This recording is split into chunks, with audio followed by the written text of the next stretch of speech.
Hello, আমি doctor Saddam Hussain, মুখ এবং দন্তরোগ বিশেষজ্ঞ। আজকের ভিডিওতে আমরা জানবো দাঁতের ফিলিং সম্পর্কে সবকিছু। চলুন তাহলে শুরু করা যাক।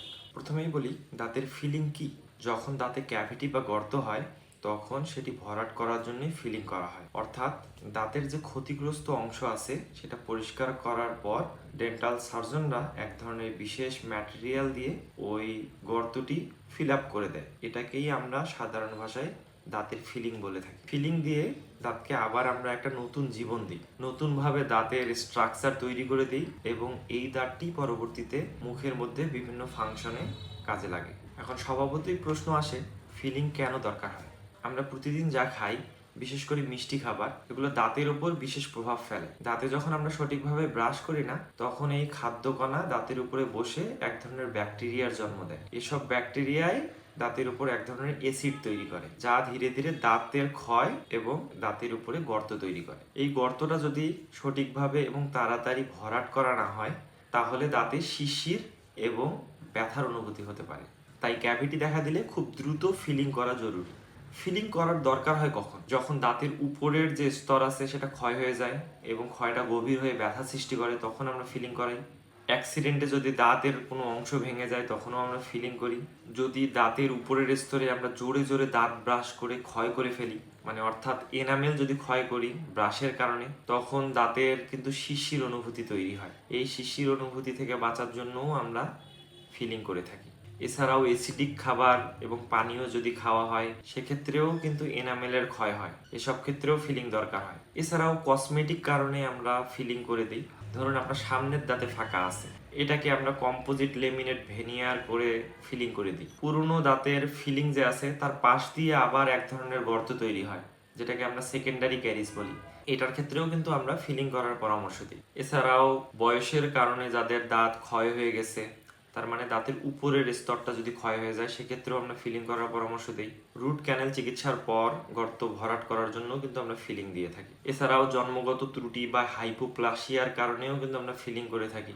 মানে হচ্ছে জন্মগত কারণেও কিন্তু এনামেলের গঠনের ত্রুটি তৈরি হয়। এসব ক্ষেত্রেও কিন্তু আমরা ফিলিং করার পরামর্শ দিই। এরকম আরো অনেক কারণ আছে যেগুলোর কারণে আমরা ফিলিং করার পরামর্শ দিই। এবার আসি ফিলিং কি দিয়ে করা হয় এবং ফিলিং কত প্রকারের আছে। ফিলিং অনেক ধরনের হয়, তার মধ্যে সবচেয়ে বহুল প্রচলিত কয়েক ধরনের ফিলিং নিয়ে আমি এখন কথা বলছি। কম্পোজিট ফিলিং, এটি দেখতে হুবহু দাঁতের কালারের মতো হয় এবং বাইরে থেকে কেউ কখনোই বুঝতে পারে না যে আপনার দাঁতে ফিলিং করানো আছে। এটি অনেক শক্তিশালী এক ধরনের ফিলিং। এক ধরনের লেজার লাইট দিয়ে এই ফিলিং সাথে সাথেই কিন্তু আপনার দাঁতের সাথে শক্ত করে দেওয়া হয় বা দাঁতের সাথে মিলিয়ে দেওয়া হয়। এর কারণে কিন্তু পেশেন্টকে এক্সট্রা আর কোনো সময় দিতে হয় না, যা অন্যান্য ফিলিং এর ক্ষেত্রে কিন্তু দিতে হয়। এছাড়াও আছে গ্লাস আয়নোমার ফিলিং বা জিআই ফিলিং। এটি খুব একটা শক্তিশালী ফিলিং না, তবে এটি কিন্তু দাঁতের ক্ষয় রোধে ফ্লুরাইড রিলিজ করে। এটি সাধারণত শিশুদের দাঁতে ব্যবহার করা হয়। এছাড়াও আছে অ্যামালগাম ফিলিং।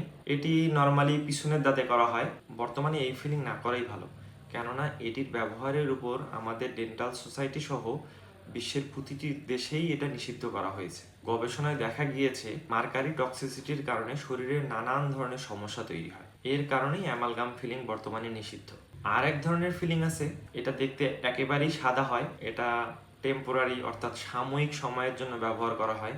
নর্মালি রুট ক্যানেলের যে সিটিং ইন্টারভাল আছে, এই সময়টাতে আমরা এই ধরনের ফিলিংটা ব্যবহার করি। এছাড়াও যারা ফাইন্যান্সিয়াল ক্রাইসিসের কারণে উপরের ফিলিংগুলো করতে পারছেন না, তাদের ক্ষেত্রেও আমরা টেম্পোরারিভাবে এই ফিলিংটা দিয়ে রাখি। মূলত ডাক্তার রোগীর সুবিধা এবং প্রয়োজনের উপর নির্ভর করে পেশেন্টকে বিভিন্ন ধরনের ফিলিং সাজেস্ট করে থাকেন। অনেকে জানতে চান ফিলিং কিভাবে করে। প্রথমে ডেন্টিস্ট দাঁতের যে ক্ষতিগ্রস্ত অংশ আছে সেটা এক ধরনের মেশিনের মাধ্যমে পরিষ্কার করেন। এরপর ফিলিং ম্যাটেরিয়াল দিয়ে সেই গর্তটা পূরণ করেন। সবশেষে সেটি মসৃণ করেন এবং কোনো উঁচু নিচু যদি থেকে থাকে তাহলে সেটাকে অ্যাডজাস্ট করে দেন, যাতে এটি স্বাভাবিক দাঁতের মতোই কাজ করে। এই পুরো প্রক্রিয়াটা সাধারণত একদিনেই শেষ করা হয়।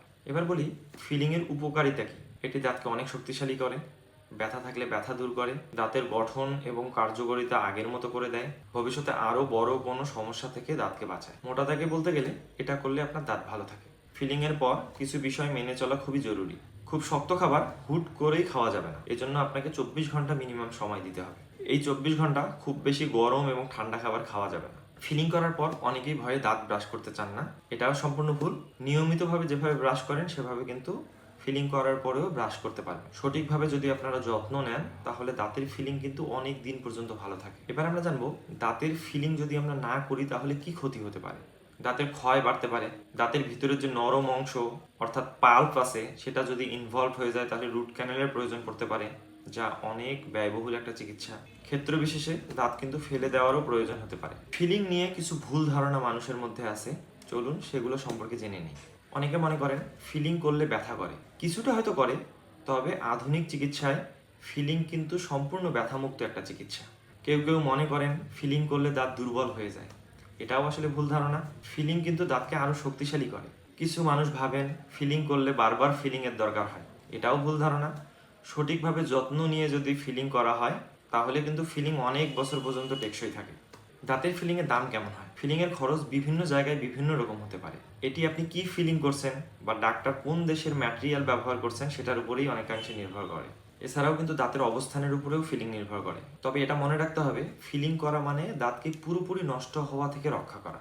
তাই এটাকে খরচ নয়, একটা বিনিয়োগ হিসাবে দেখা উচিত। দাঁতের ফিলিং করার সঠিক সময় কোনটা? যখনই আপনি ক্যাভিটি বা গর্তের সমস্যায় পড়বেন তখনই দেরি না করে আপনার আশেপাশে ডেন্টাল সার্জনের পরামর্শ নিন। সময় মতো যদি আমরা ফিলিং করি তাহলে কিন্তু আমাদের আরও বড় সমস্যার হাত থেকে আমরা রক্ষা পাই। কিন্তু আমরা যদি অবহেলায় দেরি করে ফেলি তাহলে রুট ক্যানেল চিকিৎসার মতো ব্যয়বহুল অথবা দাঁত তোলার মতো চিকিৎসার প্রয়োজন হতে পারে। তাই নিজের দাঁতের যত্ন নিন এবং নিয়মিত ডেন্টিস্টের কাছে যান। আর যে কোনো ধরনের দাঁতের সমস্যায় আপনার দ্রুত ডেন্টিস্টের পরামর্শ নিন।